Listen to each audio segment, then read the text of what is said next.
Kita ke informasi dari dunia olahraga. Pemirsa Timnas Indonesia U16 sukses mengalahkan Singapura U16 dengan skor telak 4-0 dalam laga uji coba di Stadion Wibawa Mukti, Cikarang, Bekasi, Jawa Barat pada Kamis malam lalu. Meski menang, pelatih Timnas Indonesia U16 masih memiliki sejumlah catatan untuk anak asuhnya. Sejak peluit babak awal dibunyikan, Timnas U16 langsung berupaya melancarkan serangan.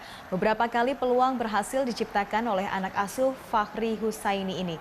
Timnas Indonesia U16 baru bisa memecah kebuntuan setelah tendangan dari luar kotak penalti yang dilepaskan Brilian Negita Dwiki pada menit ke-24.